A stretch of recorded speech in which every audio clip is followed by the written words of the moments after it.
Hola, buenas tardes a todos. Sean bienvenidos a los seminarios de la unidad de bioingeniería de la FE Zaragoza, que tenemos todos los viernes al mediodía. Agradezco a los coordinadores que nos ayudan a organizar estos seminarios. En primera, pues al jefe de la unidad de bioingeniería, que es el doctor Edson Herrera Valencia. También agradezco a los coordinadores que están presentes, a la doctora Alejandra Chávez Rivero, a la doctora Margarita Cantú Reyes, a la doctora Linda Verónica Campos Fernández y a la doctora Guadalupe Sánchez Olivares, que nos acompaña desde el CIATEC en León, Guanajuato, entre otros coordinadores que aún no entran a la sesión. Les agradezco a todos ellos su participación y en este caso, pues tenemos una invitada especial por parte de la doctora Margarita Cantú Reyes y por lo tanto, pues le voy a pedir a la doctora Margarita que haga la presentación. Bienvenidos nuevamente y adelante, doctora Cantú. Buenos días, muchas gracias por su asistencia. Me voy a permitir leer la semblanza de la doctora Amira Yalil Fragoso Medina. Es doctora y maestra en ciencias y licenciada en química por la Universidad Nacional Autónoma de México. La doctora Fragoso presenta una excelente preparación y experiencia en investigación con más de 10 años en instituciones dentro de la UNAM. Se desempeñó en docencia tanto en la UNAM como en Centro Educativo Privado Universidad La Salle, con la impartición de clases presenciales, asesorías, nivel licenciatura. Se encuentra presente en diversos repositorios internacionales de investigadores y académicos y forma parte del Registro Nacional de Investigadores en Ciencia de Materiales e Ingeniería de la SM Mater. Como resultado de su preparación y desempeño, la producción científica, tecnológica y de innovación de la doctora Fragoso incluye su participación en la edición y escritura de capítulos de libros, artículos de divulgación, memorias sobre química orgánica y artículos de divulgación, además de revisión de textos científicos.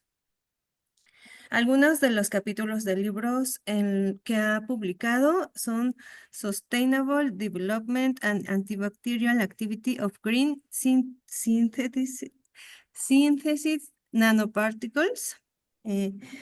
Otro capítulo, Sustainable Development to Sonochemistry and Clean of Energy Sources. Otro capítulo, Fuentes alternas para la activación de reacciones en química verde, una vía de contribución al desarrollo sostenible.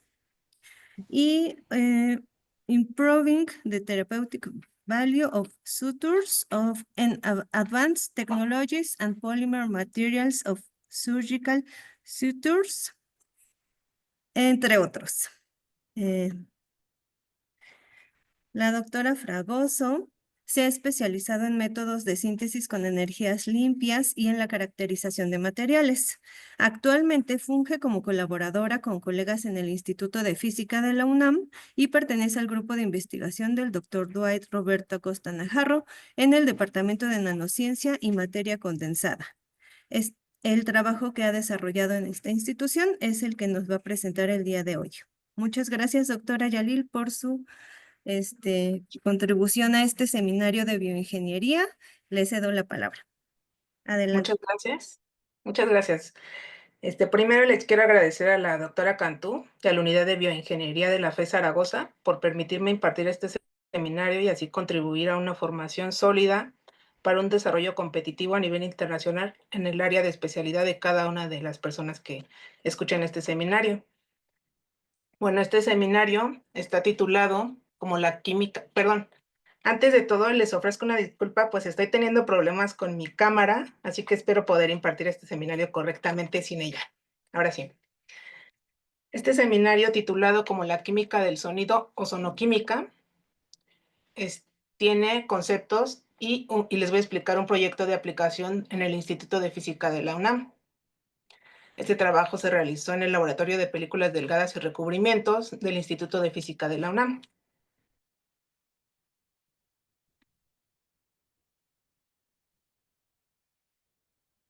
Permítanme, es que no.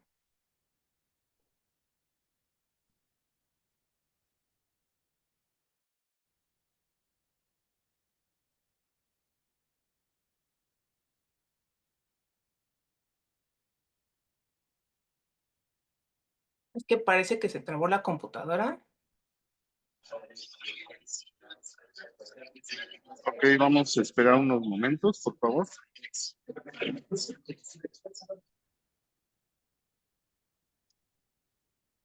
Si no la voy pasando así. Sí, está bien. El contenido de esta presentación está en dos partes principales, que es qué es la sonoquímica, y aparte les voy a explicar un proyecto de aplicación en el Instituto de Física de la UNAM. Les voy a presentar la perspectiva, la bibliografía y los agradecimientos.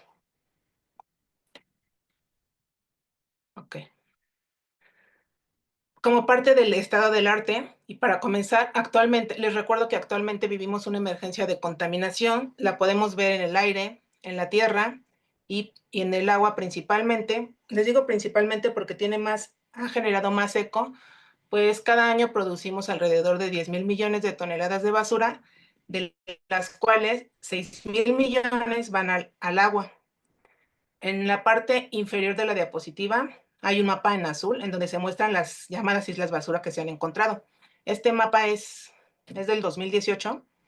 Cada círculo azul representa una de las islas basura y en el centro del mapa, si ven, hay indicadas dos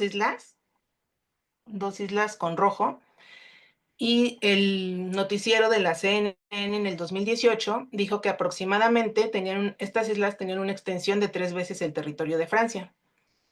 Posteriormente, se encontró otra isla que está al sur de México. Esta isla también está hecha de basura, sin embargo, no se ha dicho todavía la extensión. Bueno, para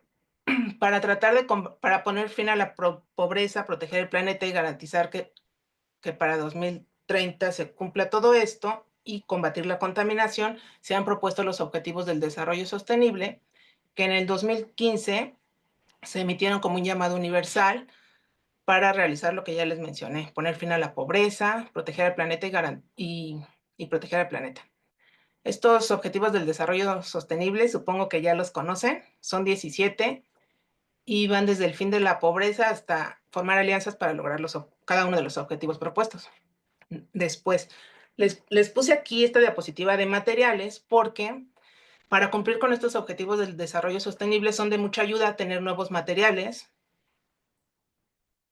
¿Y por qué le pongo los de los materiales? Porque los materiales, si se ponen a pensar, están en todos lados, como en la medicina, en la industria cosmética, en los alimentos, en la energía, en otros materiales y no sé qué otros se les ocurran. Bueno, aquí nada más es un ejemplo de las aplicaciones de un tipo de materiales. Les pongo en particular estos porque son los con los que trabajamos en el laboratorio de películas delgadas. Son nanomateriales que podemos encontrar, más bien que se usan para la liberación de fármacos, para localizar células, para la catálisis, para quantum dots. Seguramente han escuchado de los quantum dots, los podemos ver en las televisiones, para formar películas delgadas. Por ejemplo, también sirven en las ciudades inteligentes, en la agricultura, para ir monitoreando los contaminantes que tengan las plantas, en fotocatálisis, en energía limpia, en medicina, etcétera. Bueno, para formar todos estos materiales hay muchas posibilidades de hacer reacciones químicas, como por ejemplo el calentamiento clásico, que es el que se usa en la mayoría de las escuelas, donde se utilizaba o se utiliza el mechero de Bunsen, la mantilla de calentamiento, el infrarrojo. Ay, a ver, permítame.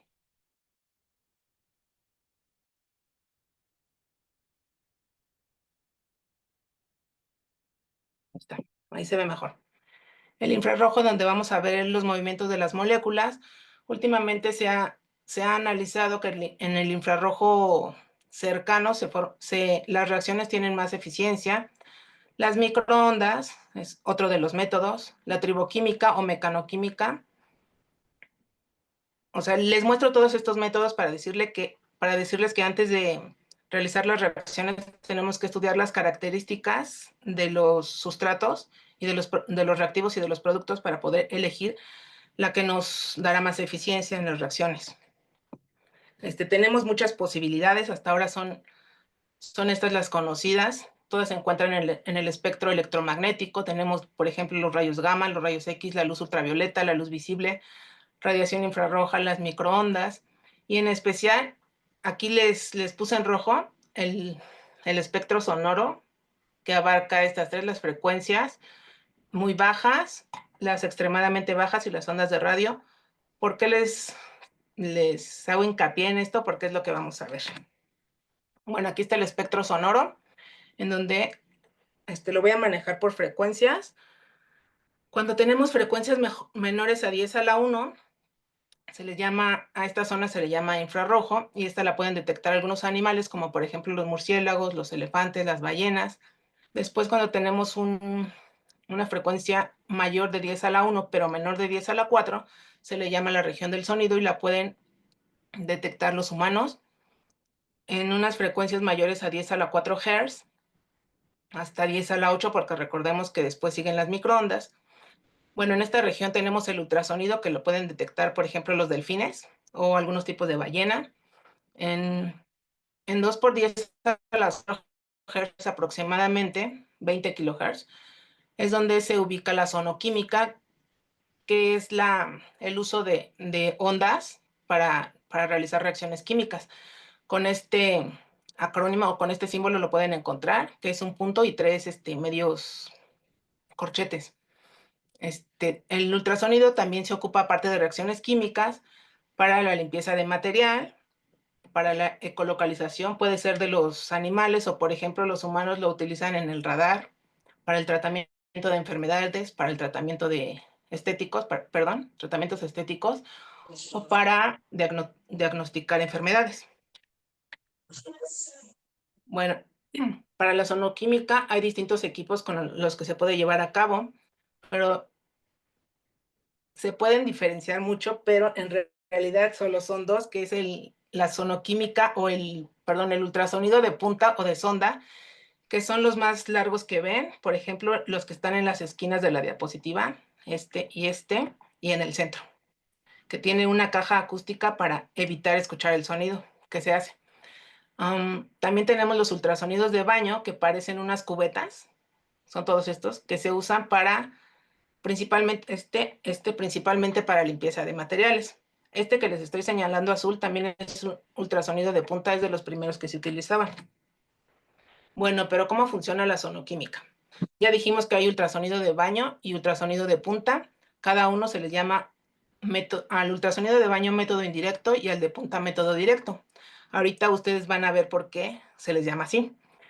Bueno, aunque tenemos dos tipos de ultrasonido, tienen componentes generales, o sea, comunes, que están señalados en cada uno de los dibujos, como por ejemplo, el emisor de ultrasonido con el número 1, la formación de burbujas con el número 2, los controles con el número 3, las ondas generadas de ultrasonido con el número 4, y por lo que se le llama método indirecto o método indirecto sería el número 5, que es la muestra. Si se fijan en el ultrasonido de baño, la muestra está dentro de un vial, entonces tiene contacto indirecto con las ondas de ultrasonido. Por otro lado, en el ultrasonido de punta, la muestra está directamente en contacto con las ondas generadas. Aquí les voy a poner un pequeño video para que vean, dura como 2 minutos máximo, es para que vean cómo funciona el ultrasonido de punta.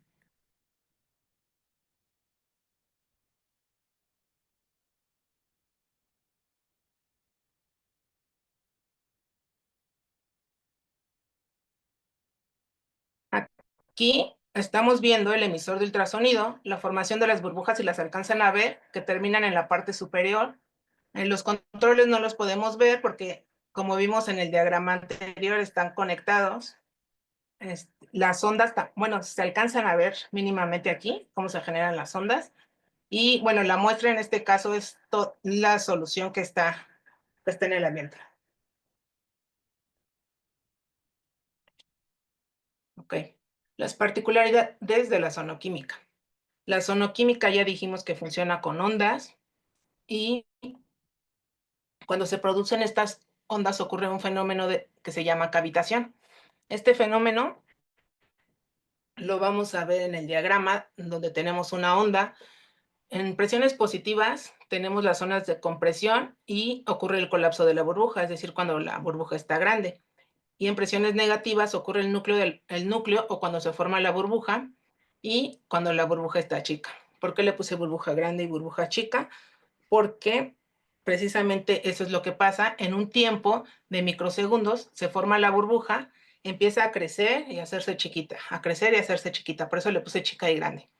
Y después, cuando ya no aguanta la presión, ocurre la implosión. No sé si recuerden que la implosión salió más o menos el año pasado en una noticia en donde decía que un submarino había implotado. Pues eso es la implosión. La implosión, en vez de ir de adentro hacia afuera, va de afuera hacia adentro. Cuando ocurre la implosión, en el caso de la ozonoquímica, se liberan temperaturas muy altas, como por ejemplo 500 grados centígrados y presiones de 500 bars.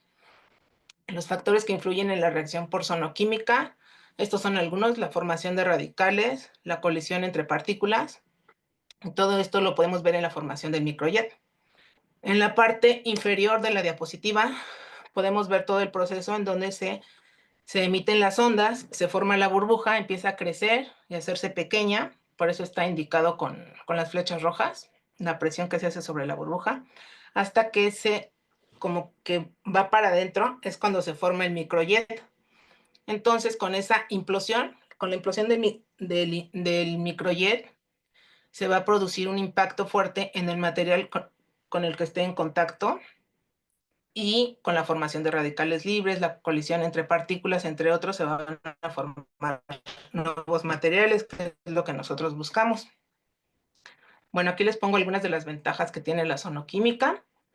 Se transfiere la masa cuando hay disrupción celular, se desgasifican las soluciones cuando se agita el medio, se aceleran las reacciones cuando se provee alta energía, se aumenta la disolución cuando se rompen las fuerzas moleculares y se facilita la dispersión de materiales cuando se transmiten las ondas producidas. Les repito, estas son algunas de las ventajas. Bueno, también es muy importante la optimización de resultados. Como ven en el centro de la diapositiva, para cada una de las reacciones se va a necesitar optimizar las condiciones, por ejemplo, la amplitud, el tiempo, los pulsos, es decir, vamos a utilizar unas diferentes para cada reacción. Por ejemplo, todos estos dibujos son de nanopartículas, pero estos tres primeros son de nanopartículas de hierro y este es de nanopartículas de titanio, y para cada una se tuvo que hacer un estudio para determinar la amplitud, el tiempo y los pulsos óptimos. También se ocupan los aditamentos, como por ejemplo las ondas para muestras difíciles o las ondas de temperatura. Se debe de evitar el sobrecalentamiento del equipo, es decir, no operarlo por tiempos prolongados continuos para evitar el daño del convertidor, porque aunque solo se dañe el convertidor, se tiene que cambiar toda la pieza y eso no creo que sea barato. Después, el recipiente, tenemos que ver la forma y el tamaño que sea acorde a la mezcla, como está en la figura. Las ondas producidas están en función de la profundidad de la inmersión de la sonda, así que debemos de tener cuidado con que sea la correcta la que necesitamos. En resumen, ¿qué es la ozonoquímica? Es un método de activación de energía sostenible cuyo objetivo es modificar la estructura de la materia para formar materiales con estructura distinta a la original. La ozonoquímica tiene diversas aplicaciones, como por ejemplo, todas las reflejadas en un libro que hace poco editaron, en donde se trata el desarrollo sostenible. En todos estos está inmersa la ozonoquímica, en el desarrollo sostenible, porque es una fuente alterna de energía, en las diferentes áreas de conocimiento en donde se aplica la ozonoquímica, aunque sea con otros nombres, en la síntesis química de nanopartículas con catalizadores y la síntesis de nanopartículas libre de solventes, los nanomateriales y nanocompuestos, la ozonoquímica en el tratamiento de aguas, la ozonoquímica en los alimentos y la ozonoquímica en el procesamiento de carne. Bueno, estos son algunos ejemplos de todos los autores. Se los pongo porque es importante que diversas personalidades que sepan del tema aporten, aunque sea el mismo tema, para no casarnos con una idea de lo que es la ozonoquímica. Entonces aquí podemos ver que diversos autores contribuyeron a este libro. Entonces, en mi opinión, la sonoquímica es una fuente de energía emergente con una gran gama de aplicaciones, como ya lo vimos, más allá de los confines del laboratorio. Ahora les voy a hablar del proyecto que se desarrolló en el Instituto de Física, pero primero la ubicación, ¿no? Bueno, estamos al sur de la Ciudad de México, en Ciudad Universitaria. Después ahí en la zona de institutos está el Instituto de Física. En el primer edificio a la derecha está el edificio Marcos Moschinsky. Y hasta el fondo a la derecha está el laboratorio de películas delgadas y recubrimientos en donde se llevó a cabo este experimento. Al respecto les comento que inicialmente, bueno, tiene este nombre, el laboratorio, porque inicialmente se dedicaba únicamente a las películas delgadas y recubrimientos. Pero ahora, con el tiempo, también se han extendido estos estudios a los nanomateriales, pero el laboratorio aún conserva su nombre. Bueno, aquí está. El proyecto es la formación de la obtención de nanopartículas de dióxido de titanio a partir de sonoquímica aplicado para la limpieza de agua. Bueno, estos pasos son los sugeridos para realizar un proyecto. Con estos pasos nosotros hicimos este proyecto, nos lo desarrollamos para contribuir a la remediación ambiental realizada en el Instituto de Física de la UNAM. Bueno, son 5 pasos. Es identificar, averiguar, saber, experimentar, concluir e informar. Ahorita vamos a ver cada uno de los pasos. Bueno, primero identificar consiste en identificar el problema, identificar los métodos que vamos a utilizar, identificar los componentes, es decir, los sustratos, reactivos y productos, e identificar el título. Primero, para identificar el problema, bueno, actualmente la contaminación del agua es un problema que nos afecta como sociedad y una forma de remediarla es con el uso de condiciones o materiales especiales. Aquí les pongo como ejemplo una foto aérea del río Grijalva que pasa por los estados de Guatemala, Tabasco y Chiapas, y una foto más cercana del mismo río. Les puse la foto del río Grijalva porque es el más contaminado de México. Bueno, otro paso de la identificación son los identificar métodos. Primero la sonoquímica. ¿Por qué? Porque con esto hicimos las nanopartículas. Bueno, porque analizamos, como les mencioné, que teníamos que analizar cuáles eran las características de los sustratos reactivos y productos que nos que tenían una mejor comunión con los diferentes métodos que existen para permitirnos obtener mejores resultados. Y esta fue la sonoquímica. Entonces, obtuvimos las nanopartículas por sonoquímica. Esto es realizando una mezcla entre tetradesopropóxido de titanio, entre un alcohol, agitándolo. Después aplicamos sonoquímica por tiempos determinados. Dejamos evaporar lo que obtuvimos a temperatura ambiente y después realizamos la molienda de este producto y después realizamos un tratamiento térmico de 200 grados centígrados y es como tenemos las nanopartículas. La segunda parte era que teníamos que buscar una forma rápida de depurar y desintoxicar el agua. Y esta es la que encontramos, es la fotocatálisis. Este proceso es entre la luz y la materia y nos permite realizar una reacción química con un fotorreactor. Después del primer punto que es identificar, vamos a identificar los componentes. Nuestro contaminante es el azul de metileno. Elegimos este contaminante porque es uno de los que presentan mayores problemas en la industria textil. La industria textil,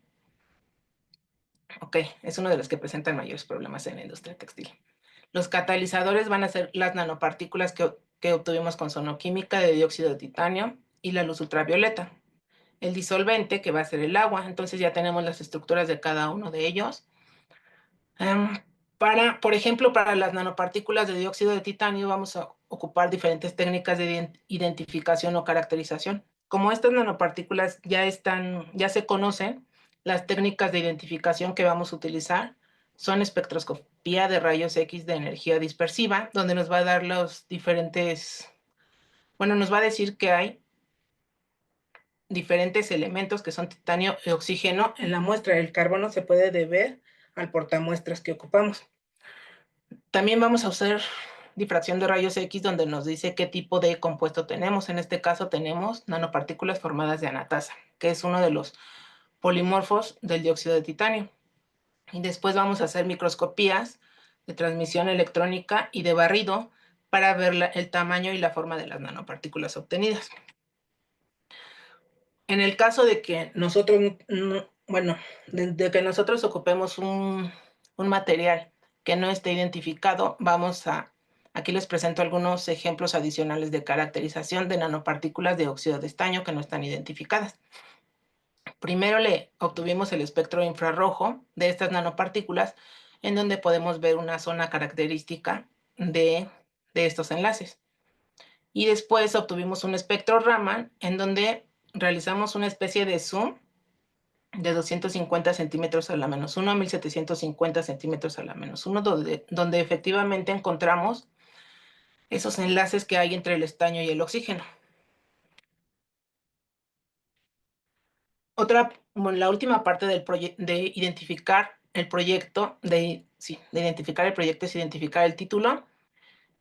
Y dado que en el Instituto de Física de la UNAM se busca contribuir en la solución de la emergencia de la contaminación del medio, se plantea el desarrollo de un proyecto para la remediación ambiental del planeta, cuyo título es Desarrollo de un proyecto que limpie el agua contaminada con azul de metileno, empleando fotocatálisis con luz ultravioleta y nanopartículas obtenidas por sonoquímica en el Instituto de Física de la UNAM. El proyecto, la parte 2 es averiguar la disponibilidad de recursos. Antes de empezar un proyecto, debemos averiguar si están disponibles los recursos físicos para realizarlo, como por ejemplo el espacio de trabajo, el material, los equipos, y también, y por otro lado, los recursos humanos, como el experimentador, los técnicos, quién va a analizar los resultados y cómo se van a analizar los resultados. El paso 3 del proyecto es saber, nosotros debemos conocer la reacción general. En este caso es la disolución de azul de metileno, que tiene azul de metileno, agua y las nanopartículas de dióxido de titanio, que van a ser catalizadas por luz ultravioleta. Y vamos a obtener agua, nanopartículas, las nanopartículas de dióxido de titanio, y les puse un signo de interrogación porque no sabemos a bien qué es, solo sabemos que se escinden los enlaces de las estructuras del azul de metileno. También tenemos que conocer las hojas de seguridad de todos los productos, reactivos y sustratos que tienen que ver en nuestra reacción. Finalmente, pero no menos importante, el diagrama de flujo, donde vamos a ver todos los pasos del proceso, todos los materiales que necesitamos, todo lo que obtenemos y para qué lo obtenemos. Este es el paso número 3. El paso número 4 es experimentar, que no solo consiste en realizar un experimento, sino que primero tienes que preparar el espacio de trabajo, el equipo de seguridad, después tienes que aplicar los métodos. En este caso les puse 2 cuadros. Primero, por sonoquímica, obtenemos las nanopartículas de dióxido de titanio y después las nanopartículas las colocamos dentro de un vaso de precipitados con la solución de azul de metileno y las irradiamos con luz ultravioleta para realizar la fotocatálisis. Todo esto lo vamos a ir siguiendo con un espectro de UV visible. Después vamos a separar para caracterizar, si necesitamos realizar una caracterización posterior al experimento y cuáles van a ser los residuos. Finalmente vamos a obtener y almacenar los resultados. Almacenar los resultados, porque obtener los resultados ya los obtuvimos desde que aplicamos los métodos. El paso número 5 para realizar un proyecto es concluir e informar, en donde vamos a tener nuestros resultados, y vemos que aquí la degradación va aumentando desde un 0 donde tenemos totalmente contaminada el agua o la disolución de azul de metileno, y vamos a llegar a una donde el agua está, la disolución está transparente. Las muestras aquí tienen una composición diferente, unas son totalmente de anatasa, otras de anatasa, bruquita y rutilo, otras de anatasa y bruquita. Okay. Bueno, un resumen del proyecto es identificar. Primero vamos a identificar el problema. El paso número 2 es averiguar. Vamos a averiguar los recursos que tenemos disponibles, sean físicos o humanos. El paso número 3 es saber, es decir, saber qué vamos a hacer. Por ejemplo, con el diagrama de flujo, se los puse aquí porque para hacer un diagrama de flujo nosotros tenemos que conocer la reacción, las hojas de seguridad y lo que vamos a hacer.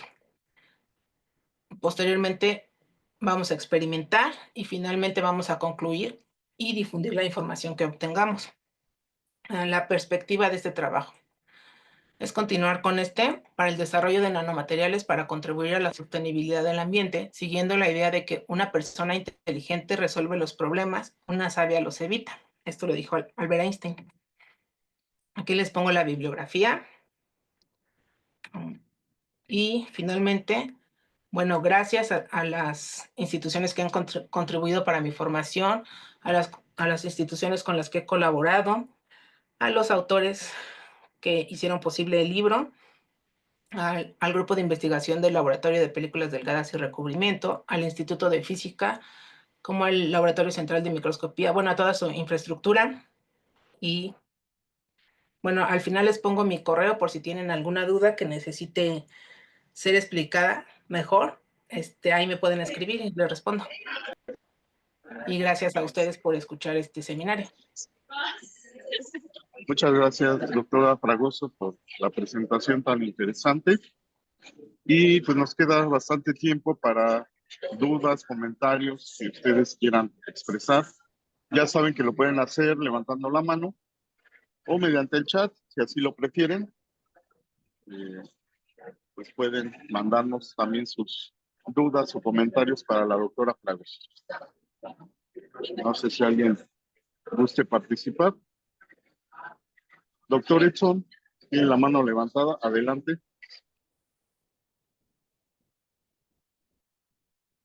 Buenas tardes, buenas tardes. Perdón que me tardara un poquito, pero estaba viendo esta cuestión. A ver, permítanme, creo que la cámara está un poco mal, perdón. Ajá, perdón. A ver, voy a tratar de... Ajá, ajá. Un segundito. A ver, la voy a apagar tantito por cualquier cosa. A ver, primero que nada, muchas gracias por la plática, estuvo muy interesante, doctora. Tengo algunas preguntas que me surgieron con respecto a una de las gráficas que puso, donde muestra una difracción de rayos X, que es, y ¿Sí? que la pone como dispersión. ¿La podríamos ver, por favor? A ver, permítame.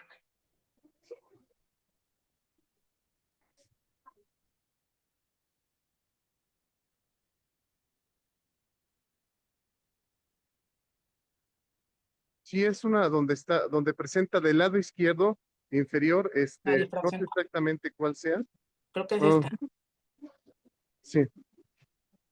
Ajá. Creo que es la que está en medio, sí, esa, exactamente, la antes de esa exactamente. Ajá. Sí, mire, de hecho la estaba viendo y me llamó la atención. Nosotros estamos estudiando en este grupo muchas cuestiones que tienen que ver con funciones de transferencia. Las funciones de transferencia siempre tienen, por lo regular, una variable de entrada y una variable de salida. En este caso, puede ser una fuerza externa, la variable de entrada, y la salida, una variable que es medible. En ingeniería, por ejemplo, es el flujo, es el gradiente de presión, la variable de entrada, un campo eléctrico, y puede ser el flujo volumétrico que se puede medir fácilmente.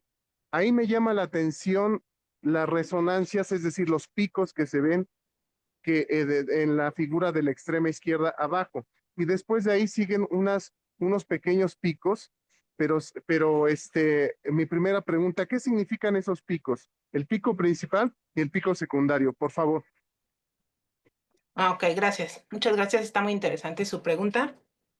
Pues, en realidad lo que está marcado como con las líneas rojas, perdón, Sí. es porque así está identificada ya la anatasa, que es el compuesto de interés para nosotros. Entonces, más allá no tuvimos que profundizar, perdón, Ujú, porque claramente se ve que es anatasa y lo podemos comprobar con las otras pruebas de identificación. ujú. De Ah, hecho, ok. sí podríamos, pero se saldría de lo que es el proyecto. Por eso es importante delimitar el título del proyecto para saber qué es lo que vamos a hacer. Ah, ok.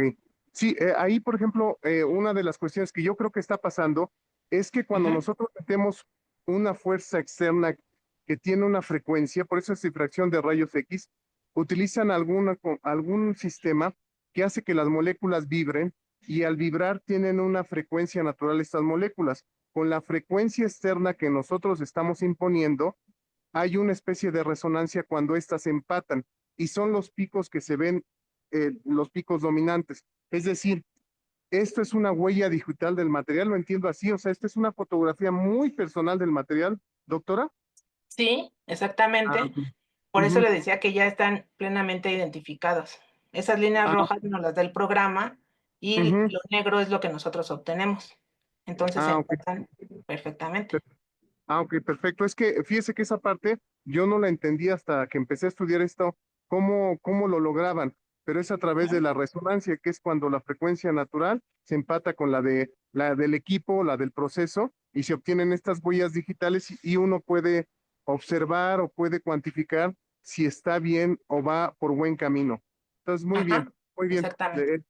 Bueno, otra de las preguntas que le quiero hacer es, en su experiencia y su expertise, con base en lo que usted ha trabajado y todo, ¿cuál sería las aportaciones más importantes que son actuales de Frontera y qué es lo que usted vislumbra futuro? Es decir, ahorita se utilizan mucho palabras como green technology, tecnologías verdes, química verde, ingeniería verde, energías azules.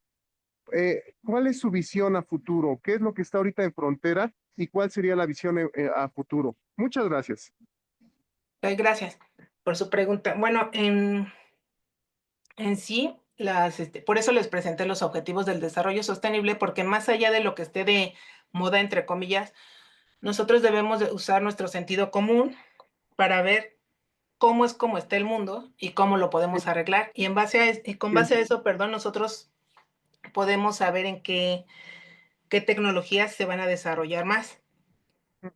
En sí, Ok, lo que les traté de presentar bueno, lo que les traté de transmitir en esta presentación es que nuestra formación debe de ser integral ujú, para que así podamos tener más posibilidades de desarrollo y competitividad. ok. Bueno, pues yo le quiero agradecer, muy interesante su plática y muchísimas gracias por tu atención, sobre todo para el grupo y para todos nosotros. Le agradezco muchísimo. Gracias. Muchas gracias a usted. Gracias al doctor Edson. También tiene levantada la mano la doctora Cantú y ahorita vamos con el chat. Adelante, doctora Cantú, por favor. Sí, muchas gracias por la presentación y sobre todo por prepararla tan detalladamente, porque luego muchas veces damos por sentado que ya conocemos pues la metodología y aquí nos explicaste muy bien con ayuda de las diapositivas, con ayuda de los diagramas y las flechitas, paso por paso, pues cómo desarrolla su metodología en el laboratorio y esto es muy valioso también en el área de divulgación de la ciencia y de difusión. A mí me llama mucho la atención el reactor de lámpara UV que utilizan. Quisiera saber cómo está, cómo funciona, cómo está. Pues logré ver una foto ahí en pequeño. Quería ver si pudiera Sí, abundar más en ese sentido. Y también sobre las medidas de seguridad para trabajar con lámpara UV en el laboratorio. Gracias. ok. Gracias por su pregunta. Voy a buscar a ver, esta foto, ¿no? Aquí está la foto del fotorreactor. Uy,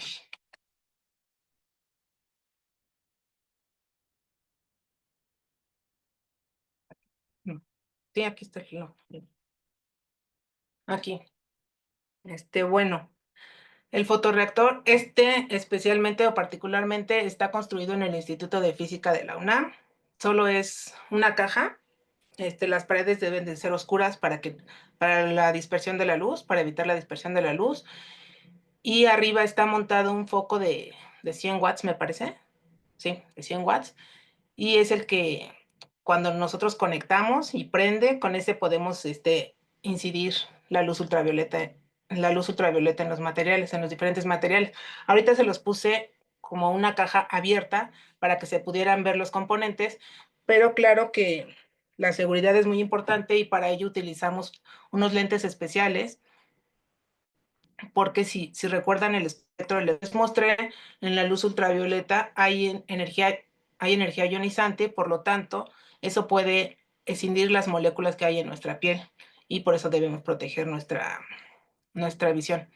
Por otro lado, la seguridad es muy importante. Bueno, para realizar un experimento es muy importante la seguridad, primero para protegernos nosotros. Por eso nosotros debemos de tener mínimo guantes, cubreboca y para proteger nuestros ojos. En esta imagen les pongo estos lentes que son muy básicos, porque si ustedes ven o si ustedes buscan cuando ocurre un derrame o una salpicadura de los ojos, estos lentes te van a proteger muy poco. Entonces es mejor que tengas unos lentes, aunque se vean muy grandotes, que te protejan más. Esto es para los accidentes. Y creo que esto cubre todas las preguntas. No sé si haya contestado bien o... Sí, gracias. Lo que pasa es que veo la lámpara en la parte superior, pero y luego en la parte inferior está un vaso de precipitados o Sí, abierto. está abierto para hacer incidir la luz directamente. Ah, ok. Sí, como que de primera vista pienso que se fuga un poco, que no es tan directo el sistema, como que se pudiera fugar pues porque no está cerrado. Es que, ajá, o sea, ese es para la foto nada más, Ah, pero ok. como lo ocupamos en realidad es cerrado. Ajá, y las paredes deben de ser oscuras precisamente para eso, para que la luz se vaya al centro. Ok, entonces es una caja dentro de la campana de extracción. Ahí no está en una campana de extracción. Dependiendo del material que vayas a utilizar, la puedes mover. Pero ahí, o sea, no es necesario utilizar campana de extracción con este material. Ah, bueno, nada más una caja oscura, segura para que no se fugue Ujú, pues la la radiación. lámpara. Ajá, Ok, muchas gracias. ok, Gracias, doctora Cantú, por la pregunta. En el chat nos pregunta el doctor Enrique García Leal. Dice que sí es viable la zonificación para llevar a cabo medios emulsionantes y que esto es con el propósito de mejorar la estabilidad de materiales de recubrimiento. Sí, me quedé pensando porque lo que quieres realizar emulsiones también se puede hacer, pero en lo que se usa más es en romper estas características de sus sustratos reactivos para ver si es posible. Bueno, de que es posible, sería interesante realizar una prueba para ver qué tan eficiente es el proceso. Ok, espero que eso conteste la duda del doctor Leal y pues ya no hay más comentarios ni manos levantadas, entonces pues yo voy a aprovechar. Ujú. Doctora Fragoso,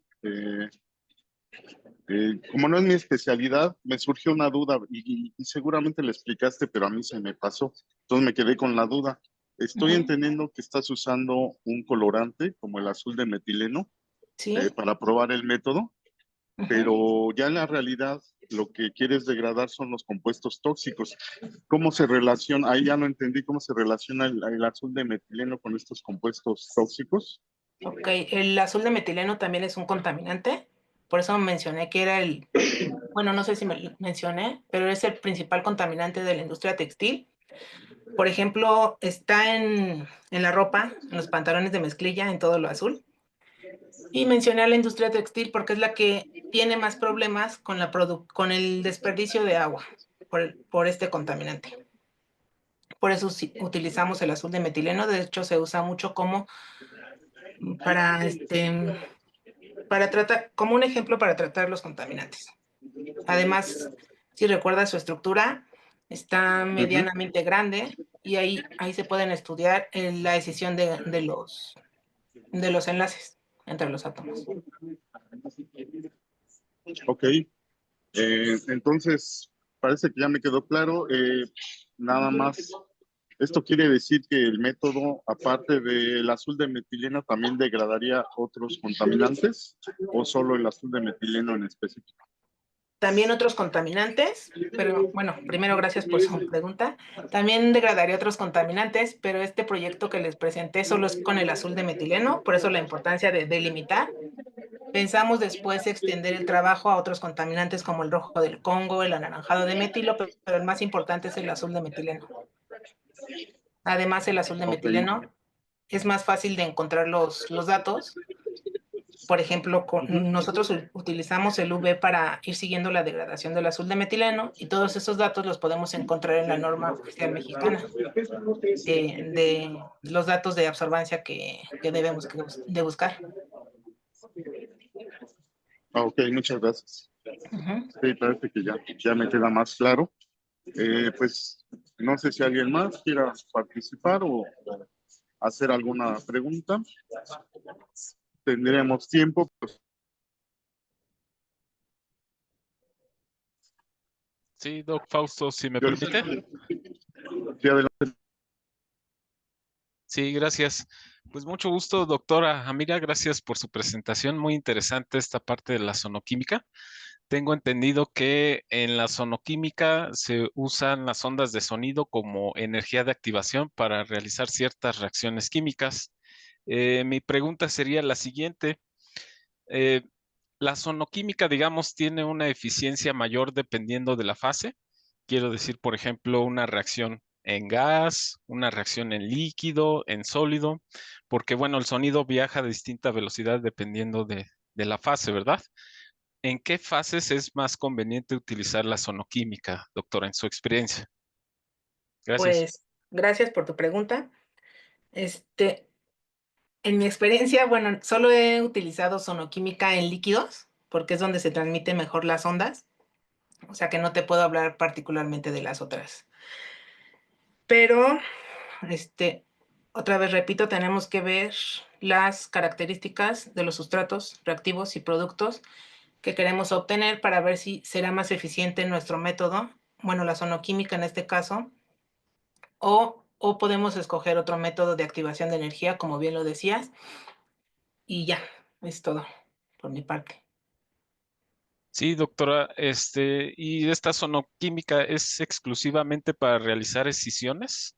Por ejemplo, si yo quisiera realizar una sustitución, una adición, me refiero al tipo de reacción química. ¿Solo descompone o bien se puede utilizar para una reacción de adición, por ejemplo? Gracias. Bueno, en todas las reacciones químicas estudiadas, o en la mayoría, se tiene que ocurrir primero una escisión para poder después sustituirlo por otro átomo. Entonces, pues, eso sería en general para escisiones, Ah, independientemente de sí. la reacción de que se trate. Sí, de acuerdo. Sí, es un tema muy interesante esta sonoquímica porque, bueno, también mencionaba la triboquímica, que la energía de Ujú. activación se da por fricción, por ejemplo, o la fotoquímica, que esa energía de activación se da por el efecto fotoeléctrico, me imagino, o por algún otro fenómeno. Eh, Comparativamente con esas otras energías y, por supuesto, la de siempre, con mechero Bunsen o con calor, etcétera. ¿Cuáles diría usted que son las ventajas, de acuerdo a su experiencia, con respecto a las demás energías? Evidentemente nos expuso que es verde, ¿verdad? Tiene una Ujú. componente que no daña el ambiente y demás. ¿Qué otras características podría destacar de este tipo de energía de activación, doctora? Y sería todo por mi parte, ¿eh? Muchas Ok, gracias. gracias.